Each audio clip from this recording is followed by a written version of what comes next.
Hola, en este video vamos a ver una aplicación del modelo ISLM-PC. En particular vamos a ver qué ocurre con una consolidación fiscal. Sería, en este caso, por ejemplo, una caída en G o podemos considerar una subida en los impuestos. ¿Okay?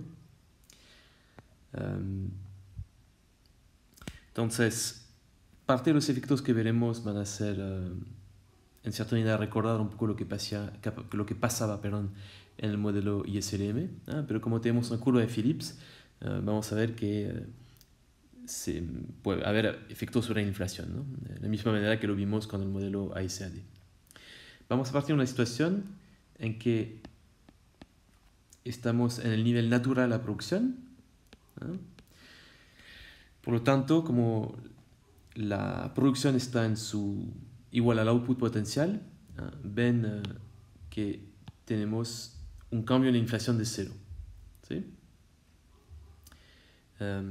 Entonces partemos de este equilibrio de acá, ¿okay? Si tenemos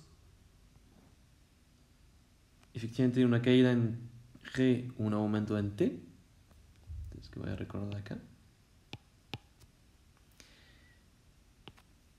sabemos que en ISLM lo que pasaba era desplazar la curva IS hacia la izquierda, ¿no? Y el nuevo equilibrio se ubica acá. Porque cae el output, como ven tenemos un nuevo output y prima, eso es por multiplicador keynesiano, ¿no? Entonces tenemos una caída de la demanda agregada, la producción se ajusta a la demanda y las empresas, como se demandan menos bienes públicos, van a producir menos. A diferencia del modelo ISLM tradicional en que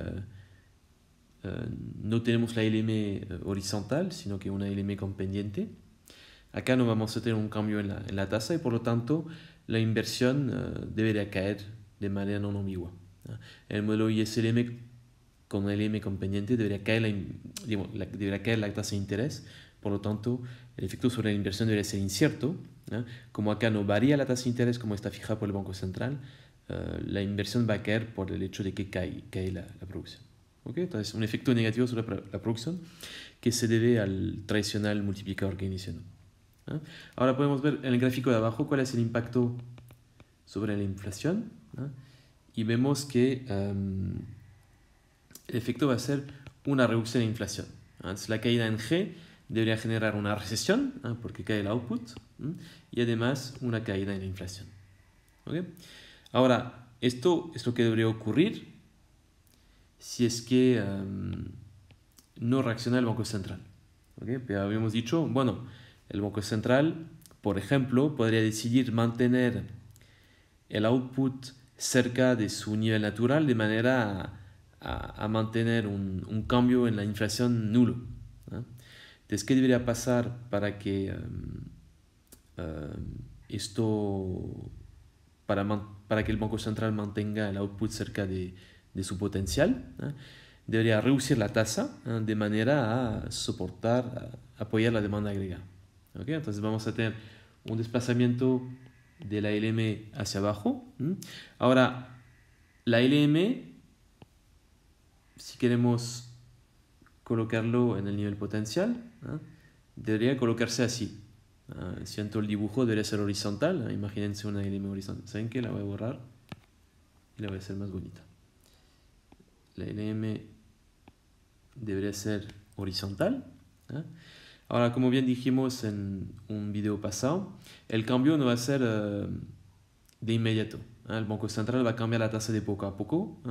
Una de las razones que habíamos dado es que en la realidad el Banco Central no observa el output potencial, y por lo tanto vamos a tener varios cambios chicos en la LM hacia abajo, y a medida que el Banco Central va ajustando la tasa en el tiempo, poco a poco el output va a volver a su nivel potencial, y la inflación, su cambio, va a converger hacia cero.